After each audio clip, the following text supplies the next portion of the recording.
Isang criminal act. At kung isa tong criminal act, ito'y dadakpin natin at hindi natin papayagan. Nako, magtago na kayo. Yung mga pumirma sa People's Initiative kasi baka ipapa-aresto kayo ng iyong mayor. Kasi ito si Marikina City Mayor Marcy Teodoro, ipinapapa-aresto yung mga taong ang lahat ng mga nangangalap ng lagda para sa controversial na People's Initiative sa loob ng kanyang syudad. Nako, kasi sabi niya, Mariqueños are not for sale. At least maganda. At least firm siya na hindi kami papayag na ganituhin nyo ang mga tao sa Marikina. At kung sino mang yung nangangalap ng pirma para sa People's Initiative, nako, ipapakulong kayo. Ipapa-aresto kayo ni Marikina City Mayor Marcy Teodoro. At sana, yung mga national, mga politician natin, yung mga local at national leaders natin, ay kagaya sa panindigan ni Mayor. Yung talaga matapang na kanyang against siya sa mga illegal ito illegal itong pangungulekta, pangangalap ng pirma para lang ma-push itong People's Initiative. Kagaya ng syudad ng Marikina, Cebu at Pasig, well, very good kaayo. Marikina, Cebu, Pasig, Davao, 'di ba? Ayaw nilang tratuhing tanga ang mga Pilipino. Kaya Mariqueños are not for sale, Cebu is not for sale, Pasig is not for sale, Davao is not for sale. So ano kaya masasabi ni Tambaloslos na maraming against sa kanyang mga plano? Ay, hindi pala si Tambaloslos kasi sabi niya hindi siya ang may pakana sa People's Initiative Signature Campaign. Hanga-hanga ang mga tao kay Mayor kasi may respeto sa kalayaan, karapatan ng kanilang constituents. And the same time, na-realize ng mga tao na may paninindigan ang kailang mayor. Napanood nyo ba ang statement ni Mayor? Eto na ha. Congratulations Marikina. Ang galing po ng mayor ninyo. Talagang ipinaglalaban po ni Mayor ang karapatan ninyo para hindi maitakitakan ba, hindi maapakan ng mga taong mahilig manggamit ng Papua Pilipino, mga oportunista para lang sa People's Initiative, para lang sa pera, para lang sa incentives. Sabi ni Jam Magno. Naalala si Jam Magno? Yung sabi niya nga, na-mention pa nga niya yung PBA party list. Tapos namimigay sila ng incentives. Nasaan na ba si Jam Magno? Ngayon, bakit parang tumahimik na si Jam Magno? Dapat sana ipatawag ito si Jam Magno sa Congress, no? Kasi sabi niya namimigay sila ng incentive. Ay, pwede ipatawag si Jam Magno sa Senado, o di kaya sa Kongreso, o di kaya ni VP Sara, para klaruhin ba kung sino ba ang utak ng People's Initiative. What do you think, mga kabibig? Ito muna ang video ni Mayor. Panoorin niyo, mga kabibig.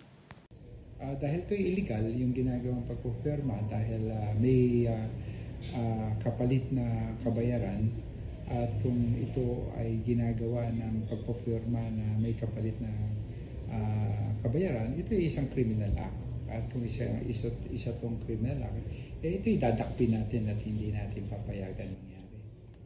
Sir, anong mensahe po ninyo sa mga taga-Marikina? Mariqueños are not for sale. Panatilihin natin ito. Panatilihin natin yung ating dangal, yung ating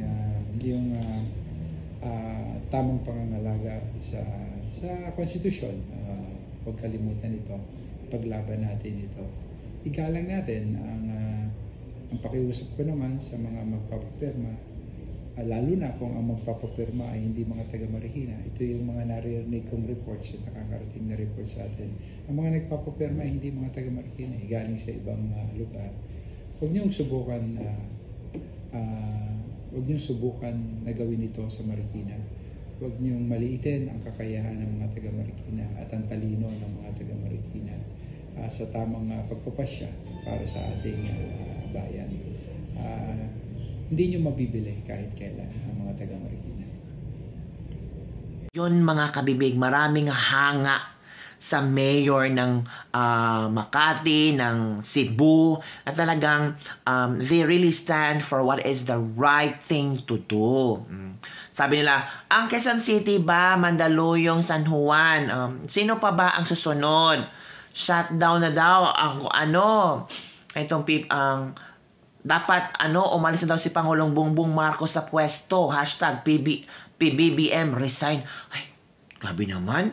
Si Pangulong Bongbong po ay payag naman siya sa charter change, lalo na sa economy side, pero hindi ito tungkol sa extension ng kailang termino. Wala namang pinag-usapan doon. Pero pangit talaga ang pag-start nila ba sa People's Initiative Signature Campaign, which is very pangit talaga.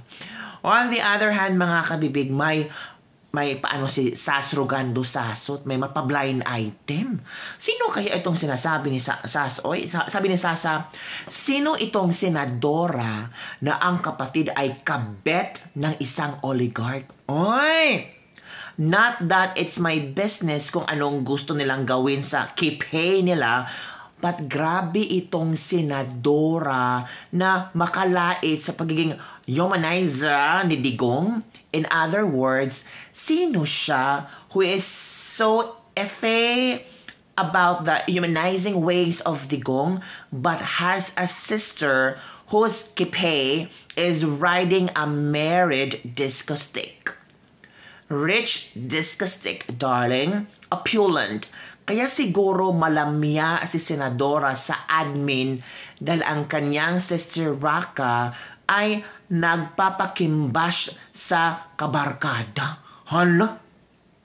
Pero si Sister Raka ay married din pala.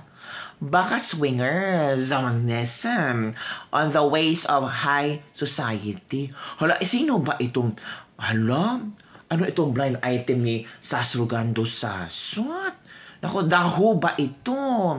Parang siya nga. Sino ba ito? Nako, sinong senadora iyan? Naku po, si Sasot naman dating walker, pababae. Ay, ano ba ito? Ginagawa naman ang ginagawa ng kapatid. Ano ba ito? Ay, naku, ang daming mga ngayon. Magbigay po kayo ng clue, Mrs. Rogando Sasot, para hindi po kami ang tawag dito, maguluhan kung sino po ba ang inyong blind item ngayon. Mga Marites, pasok tayo. Sino kaya ang pinariringgan ni Sas Rogando Sasot? Ay, nako. Bahala kayo dyan ha. Comment below kung sino itong senadora. Babae no senadora na may kapatid na may kavetes na isang oligarch. Rich disco stick daw ang niraride ni ng kapatid ni senadora. Ay, sino to? Ang hirap magbigay ng pangalan. Ay, si Sas lang talaga nakakaalam. So, yun lang po mga kabibigaring ladies, live for the day. Don't forget to like, subscribe, and share this video. Bye everyone. See you next time.